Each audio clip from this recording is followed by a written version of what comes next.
السلام علیکم دوستوں، the message media YouTube channel پر روزانہ شام 8 بجے چلنے والے موٹیویشنل اسٹوریز کے پروگرام میں آپ کا استقبال ہے۔ ہمیشہ کی طرح آج بھی ایک بہت ہی زیادہ حساس موضوع پر واقعہ لے کر آپ کی خدمت میں حاضر ہوا ہوں۔ اگر آپ ایک بیٹے ہیں، اگر آپ ایک بیٹی ہے، اگر اللہ نے آپ کو ماں باپ جیسی عظیم الشان دولت سے نوازا ہے تو یہ واقعہ آپ کو بہت فائدہ پہنچانے والا ہے، پورا سننا ضرور۔ واقعہ شروع کرنے سے پہلے گزارش ہے کہ اگر آپ کو دا میسیج میڈیا یوٹیوب چینل کا یہ پروگرام پسند آ رہا ہے تو آپ اسے دوسروں کو شیئر ضرور کیجیے گا۔ چلیے واقعہ سنتے ہیں۔ ایک بیٹا پڑھ لکھ کر بہت بڑا آدمی بن گیا۔ چونکہ والد کی وفات ہو چکی تھی، اس کے بعد سے ماں نے ہر طرح کا کام کر کے اپنے بیٹے کو اس قابل بنا دیا تھا۔ جوانی کی عمر آ گئی، بچہ قابل بن گیا، تعلیم حاصل ہو گئی، اچھی آمدنی ہو گئی، گھر اچھا ہو گیا، تو اب ماں نے بچے کی شادی کا ارادہ کیا۔ لڑکے کی شادی ہو گئی۔ شادی کے بعد بیوی کو ماں سے شکایت رہنے لگی کہ وہ ان کے اسٹیٹس میں فٹ نہیں ہے۔ لوگوں کو بتانے میں بیوی کو شرم آتی ہے کہ یہ ان پڑھ اس عورت کی ماں ہے یا یہ ان پڑھ میری ساس ہے۔ بات بڑھنے لگی، بات بیٹے تک پہنچی تو بیٹے نے ایک دن ماں سے کہا کہ ماں، میں چاہتا ہوں کہ میں اب اس قابل ہو گیا ہوں کہ کوئی بھی قرض ادا کر سکتا ہوں۔ میں اور تم دونوں خوش رہیں، اس لیے آج تک آپ نے مجھ پر جتنے اخراجات کیے ہیں، جو کچھ آپ نے مجھ پر خرچ کیا ہے، جتنا سرمایہ لگایا ہے، وہ سب بتا دیں، میں وہ ادا کر دوں گا، پھر ہم الگ الگ سکھی رہیں گے، خوش رہیں گے۔ ماں نے سوچ کر جواب دیا، بیٹا حساب ذرا لمبا ہے، سوچ کر بتانا پڑے گا، مجھے تھوڑا وقت چاہیے۔ بیٹے نے کہا کہ ماں کوئی جلدی نہیں ہے، 2-4 دنوں میں بات کرنا۔ رات ہوئی، سب سو گئے۔ ماں نے ایک لوٹے میں پانی لیا اور بیٹے کے کمرے میں آئی اور بیٹا جہاں سو رہا تھا اس کے ایک طرف پانی ڈال دیا۔ بیٹے نے کروٹ لی تو ماں نے دوسری طرف بھی پانی ڈال دیا۔ بیٹے نے جس طرف بھی کروٹ لی، ماں اسی طرف پانی ڈالتی رہی تو پریشان ہو کر بیٹا اٹھا اور چیخ کر بولا کہ ماں، یہ کیا ہے، میرے بستر کو پانی پانی کیوں کر ڈالا؟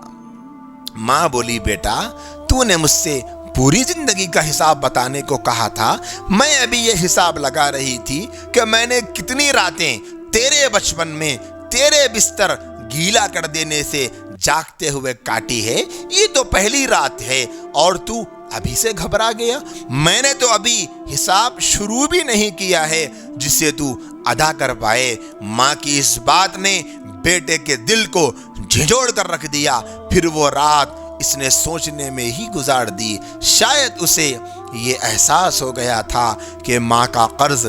کبھی نہیں اتارا جا سکتا۔ یقیناً دوستوں اور ساتھیوں، اس قصے میں جو بیٹا ہے، آج ہمارے معاشرے کے کتنے بیٹے یہ سوچ کر تیار بیٹھے ہیں کہ اگر میری ماں مجھے کہہ دے کہ میں نے جو جو خرچ کیا ہے وہ مجھ کو دے دے تو وہ دینے کو ریڈی ہے،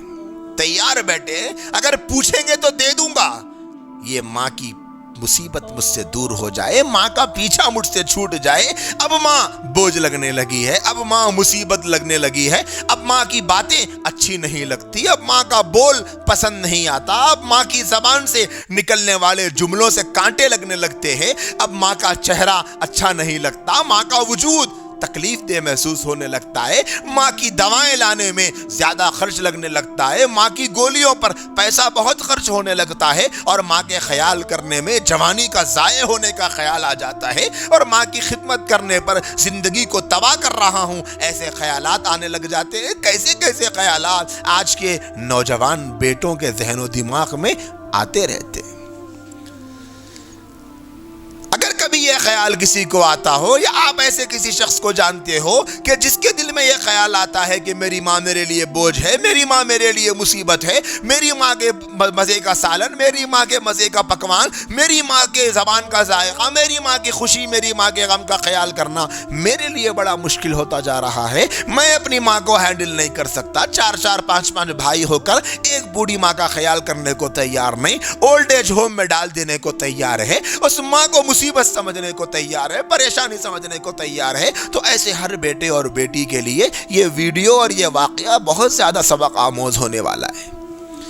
سن لو ایک مرتبہ، جان لو ایک مرتبہ، آپ پہلی بیٹی نہیں جو ماں سے بیزار ہو، جو چڑچڑے پن میں ماں کو جو منہ کو آیا ہے بول دیتی ہو، آپ پہلے بیٹے نہیں جو ماں کے ساتھ بدسلوکی کرتے ہو اور ماں کا قرض اتارنے کے جذبے رکھتے ہو۔ بہت سے بیٹے گزرے ہیں، ایک بیٹے کا قصہ یہ بھی سن لیجیے۔ ماں رات بھر بچے کا پورا بچپن گزار دیتی ہے، کیسی قربانیاں ماں کی رات کی ہے، کیسی قربانیاں ماں کی دن کی ہوتی ہے، کیا کیا قربانیاں گنائی جائے، ماں کے کھانے کی قربانی، ماں کے پینے کی قربانی۔ جب آپ اپنی ماں کی پیٹ میں بن جاتے ہو اور ماں کی پیٹ میں جو ماں کے پیٹ کی دنیا ہے 9 مہینے اس میں گزارتے ہو، وہ 9 مہینے کیا کیا قربانیاں ایک ماں دیتی ہے، کن تکلیفوں سے خود کو گزارتی ہے، کیسی مشقت، کیسی پریشانی، کیسی تکلیف، کیسا دکھ، کیسا درد، ایک مرتبہ سوچ کر تو دیکھ لیجئے، سمجھ میں آ جائے گا کہ ماں ہوتی ہے، ماں کا مقام کوئی نہیں حاصل کر سکتا، ماں ہوتی ہے، ماں کا قرض کوئی نہیں ادا کر سکتا۔ لہٰذا آج کے نوجوانوں کو یہ جو اپنے خیال میں ایک ذہن میں بیٹھا ہوا ہے خناس کہ یہ ماں ہمارے کچھ کام کی نہیں، ماں کو بدتمیزی کے ساتھ بول دینا، جواب دے دینا، ان کی بات کاٹ دینا، ماں کے مشوروں کو لائٹ لے لینا، ماں کے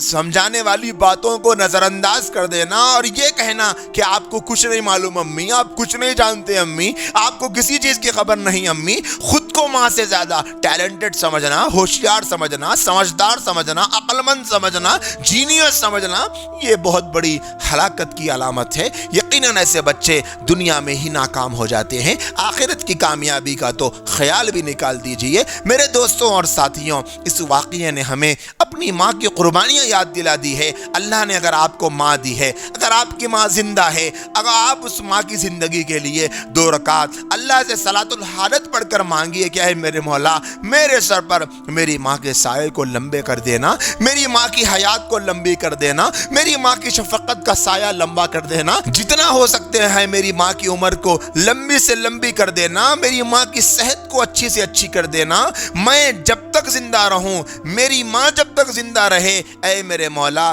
مجھے ماں کی زندگی کی آخری سانس تک ماں کا فرما بردار بنا کر رکھنا، ماں کی زبان سے میرے لیے دعائیں نکلواتے رہنا، ماں کے دل میں میرے بارے میں ایک برائی بھی نہ آنے پائے، مجھے ایسا بیٹا بنا دینا، مجھے ایسی بیٹی بنا دینا۔ یہ واقعہ ہمیں اس طرح کے جذبات کو سیکھنے کے اور اس طرح کے جذبات کو بنانے کا سبق اور درس دیتا ہے۔ مجھے امید ہے کہ یہ واقعہ ہمیں بہت پسند آیا ہوگا۔ اگر یہ واقعہ پسند آیا ہے تو اس واقعے کو دوسروں کو ضرور شیئر کیجئے گا۔ اللہ نے زندگی باقی رکھی تو کل پھر ملیں گے ایک نئے واقعے اور ایک نئے سبق کے ساتھ۔ جب تک کے لیے مجھے اجازت دیجئے۔ السلام علیکم ورحمۃ اللہ وبرکاتہ۔